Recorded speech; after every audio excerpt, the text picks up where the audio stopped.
My self doctor संस्कृति और आज इस वीडियो में हम बात करेंगे कि एक पैरालिसिस पेशेंट को कितनी नींद लेनी चाहिए, आइडियली कितना उनका रेस्ट पीरियड होना चाहिए, उन्हें कितनी देर तक आराम करना चाहिए, ये सब आज हम इस वीडियो में जानेंगे।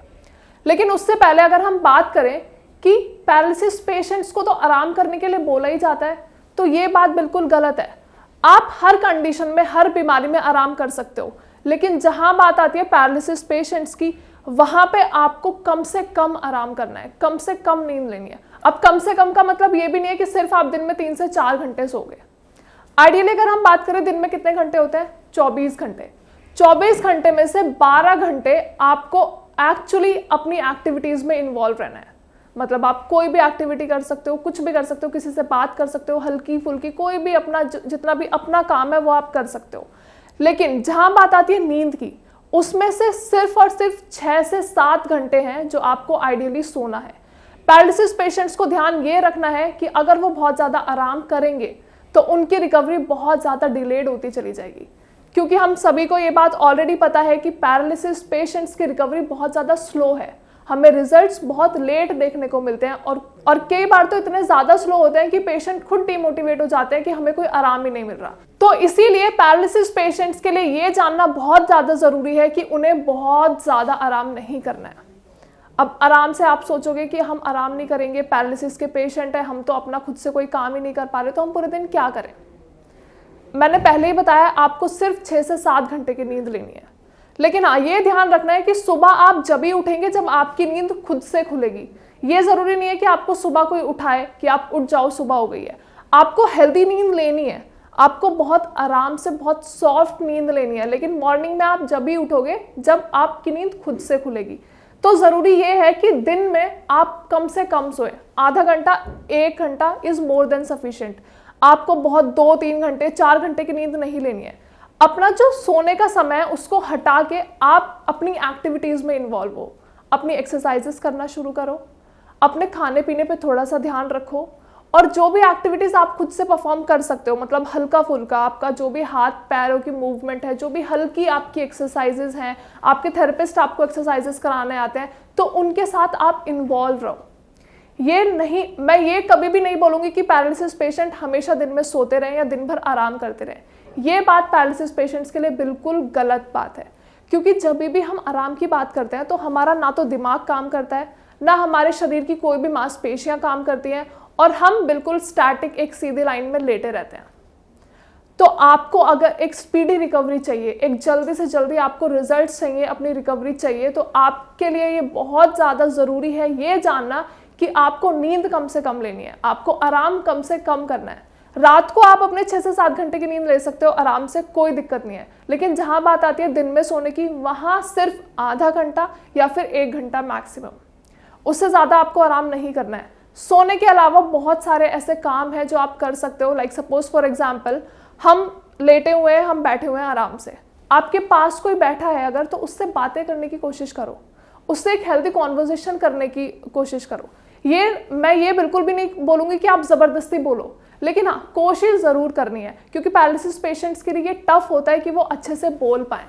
लेकिन हम ये बिल्कुल भी नहीं सजेस्ट करते अपने पेशेंट्स को कि वो बिल्कुल बात ही ना करें, बिल्कुल इन्वॉल्व ही ना हो, क्योंकि जब भी पेशेंट्स एक हेल्दी कॉन्वर्सेशन में होते हैं या फिर आपस में बातचीत करते हैं, तो उनसे उनकी ब्रेन की फंक्शनल एक्टिविटीज़, उनकी मस्कुलर मूवमेंट्स, जैसे अभी मैं बात कर रही हूँ तो मेरे हाथ पैर अपने आप चल रहे हैं।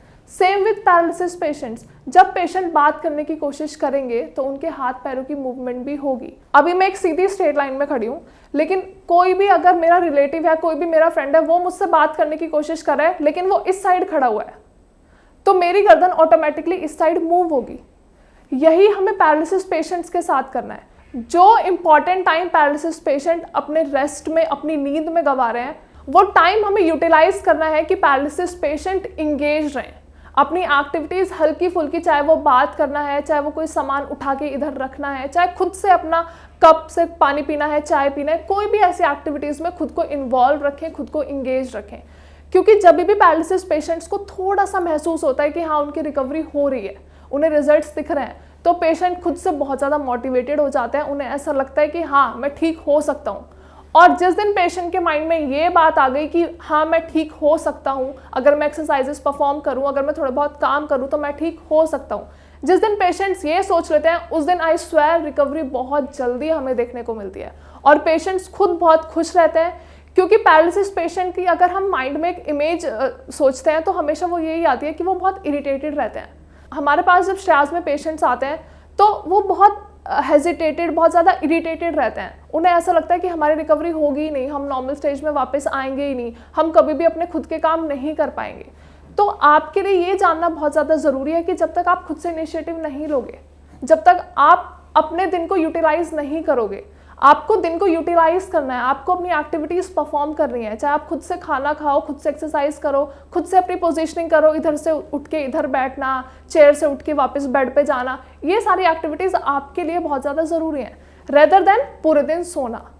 तो आई होप इतना तो आपको समझ आया होगा कि जो भी आपका आइडियल रेस्टिंग टाइम है वो सिर्फ दिन में आधे घंटे से 1 घंटा है और रात को आपको जितने घंटे की नींद लेनी है, 6 घंटे, 7 घंटे, 8 घंटे, आपको कोई नहीं रोकेगा। जितने भी पैरालिसिस पेशेंट हैं उनको रात को जितने अच्छे से सोना है आप सो सकते हो, सुबह आपको जब उठना है आप आराम से उठ सकते हो, लेकिन जहां बात आती है दिन की वहां सिर्फ आधा और 1 घंटा। इसके अलावा अब हम बात करते हैं थोड़ी सी एक्सरसाइजेस की। थेरेपिस्ट आए, आपको एक्सरसाइज परफॉर्म कराई, या फिर आपके खुद के केयर टेकर्स या खुद के रिलेटिव्स ने आपको एक्सरसाइज परफॉर्म कराई। इसमें आपने क्या किया? आप तो लेटे हुए हो, थेरेपिस्ट आए, एक्सरसाइज कराई और चले गए। आपने क्या किया? आपने खुद से क्या इनिशिएटिव लिया? बेड पे एक्सरसाइजेस हो गई, थेरेपिस्ट चले भी गए और आप वापस बेड पे ही लेटे हुए हो। तो आपको जो करना है वो सिर्फ इतना है कि एटलीस्ट अपने बेड से उठ के तो बैठ जाओ, लेकिन कैसे? With proper supports. जितने भी केयर टेकर्स हैं, जितने भी थेरेपिस्ट हैं, उनको ये ध्यान बहुत उनके लिए ध्यान रखने वाली बात ये है कि जब भी आप पेशेंट को बैठाते हो तो आपको एक सपोर्ट के साथ बैठाना है। कौन सा सपोर्ट? आप पिलोज यूज़ कर सकते हो या फिर आप बेड का सिरहाना यूज़ कर सकते हो। बेड के सिरहाने के साथ आप पेशेंट की बैक अच्छे से सपोर्ट करके उन्हें बिठा सकते हो। क्यों? अगर पेशेंट पूरे दिन लेटे रहते हैं तो उन्हें ऑब्वियस से नींद ही आएगी। ये सिर्फ पेशेंट्स के बारे में हम नहीं बात करेंगे। अगर मैं भी पूरे दिन लेटी रहूंगी तो ऑब्वियस है मुझे पूरे टाइम नींद ही आती रहेगी, या फिर पूरे टाइम मुझे बस ऐसे ही रहेगा कि लेटे ही रहते हैं ना, कुछ काम क्यों करें। तो पेशेंट के लिए बहुत ज़्यादा ज़रूरी है क्योंकि उनकी बॉडी में ऑलरेडी वीकनेस है। जब पेशेंट्स की बॉडी में ऑलरेडी वीकनेस है तो उनका खुद से कुछ काम करने का मन नहीं करता है, ना वो किसी से बात करते हैं, ना वो ढंग से खाना पीना खाते हैं, ना ही वो एक्सरसाइज करते हैं। तो आई होप वीडियो से आपको ये तो समझ में आया होगा कि आपको अपने स्लीपिंग आवर्स कम करने हैं और अपने एक्टिविटी आवर्स बढ़ाने हैं। एक्टिविटी आवर्स मतलब जो भी आप खाना खा रहे हो, बातचीत कर रहे हो, एक्सरसाइजेस कर रहे हो, आप अपने खुद के काम कर रहे हो। एग्जाम्पल के तौर पे अगर मैं आपको एक चीज़ और समझाऊं, पैरालिसिस पेशेंट्स में हमें क्या देखने को मिलता है उनके चेहरे पे कि उनकी लार हमेशा गिरती रहती है। और हम लोग क्या करते हैं, जो भी उनके केयर टेकर्स हैं, जो भी उनके रिलेटिव्स हैं, हैंकी उठाया और पेशेंट का मुंह साफ कर दिया। ये एक्टिविटीज आप क्यों कर रहे हो? आप क्यों अपने पेशेंट का मुंह साफ कर रहे हो? रेदर देन दिस, आप पेशेंट को बोलो कि ये लीजिए हैंकी, इसको पकड़ो और अपना मुंह साफ करो। इससे 2 एक्टिविटीज हुई। एक तो आपका ब्रेन कोऑर्डिनेट करने की कोशिश करेगा, दूसरा आपकी मस्कुलर एक्टिविटीज हो रही हैं। अगर मैं एक हैंकी पकड़ लेती हूँ अपने हाथ में तो इससे क्या हो रहा है, मेरी फिंगर्स भी तो काम कर रही है ना। एंड सेम ब्रेन आपको कमांड देगा कि हाँ अपना हाथ बढ़ाओ।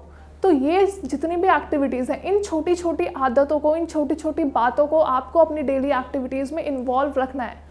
और ये इंपॉर्टेंट है किसी भी पैरालिसिस पेशेंट के लिए कि वो खुद से बोलें मुझे मेरा हैंकी दो। ठीक है, वो बोल नहीं सकते लेकिन इशारा तो कर सकते हैं और बोलने की कोशिश भी कर सकते हैं। तो पैरालिसिस के जितने भी पेशेंट्स हैं, जो भी ये वीडियो देख रहे हैं, आपको ये जानना बहुत ज़्यादा ज़रूरी है या फिर ये समझना बहुत ज़्यादा ज़रूरी है कि जितनी जल्दी आप ये चीज़ें अडेप्ट कर लोगे, जितनी जल्दी आप खुद से रिकवरी लाने की कोशिश करोगे, जितनी जल्दी आप खुद का मन बना लोगे कि मुझे ठीक होना है किसी भी तरीके से, जो काम मैं पहले करता था वो अब सब मुझे वापस से करने हैं, जिस दिन ये बात आपके माइंड में बैठ जाएगी उस दिन आई एम प्रिटी श्योर कि आपको रिकवरी बहुत ज़्यादा जल्दी देखने को मिलेगी। इसके अलावा अगर वीडियो में कोई भी क्वेरी है, आपको कोई बात नहीं समझ में आई है या फिर अभी भी आपके मन में कोई भी डाउट है, कोई भी क्वेरी है, तो आप हमें डायरेक्टली नीचे दिए गए नंबर पे कॉल करके पूछ सकते हो, या फिर आप कमेंट सेक्शन में भी अपनी क्वेरीज मेंशन कर सकते हो, या फिर आप पर्सनली मुझसे आके भी यहाँ पे मिल सकते हो। हमारे पूरे डॉक्टर्स की टीम आपको गाइड करेगी। आपकी जो भी प्रॉब्लम्स है, आपकी जो भी कंडीशन है, या फिर आप कहीं और से ट्रीटमेंट ले रहे हो, आपको रिकवरी नहीं देखने को मिल रही है, इससे रिलेटेड आपकी जो भी प्रॉब्लम है, पैरालिसिस से रिलेटेड आपकी जो भी क्वेरी है, उन सभी के आंसर्स एंड बेस्ट रिकवरी आपको श्रेयास से मिलेगी। अगर आप कहीं से भी ट्रीटमेंट ले रहे हो और बहुत टाइम हो गया आपको ट्रीटमेंट लेते हो, कोई रिकवरी नहीं मिल रही है, एक्सरसाइजेस आप बहुत टाइम से करो लेकिन फिर भी आपको कोई बॉडी में फर्क नहीं नजर आ रहा है, तो आप हमें डायरेक्टली श्रेयास में कांटेक्ट कर सकते हैं। और अगर आपको और इससे रिलेटेड और भी कोई प्रॉब्लम हो रही है, कोई और पैरालिसिस से रिगार्डिंग कोई भी क्वेरी है, तो आप कमेंट सेक्शन में भी क्वेरीज मेंशन कर सकते हो। और अगर आपको वीडियो थोड़ी बहुत भी समझ में आई हो, थोड़ा बहुत भी कुछ भी समझ में आया हो, तो please do like, share and subscribe my channel. Thank you so much.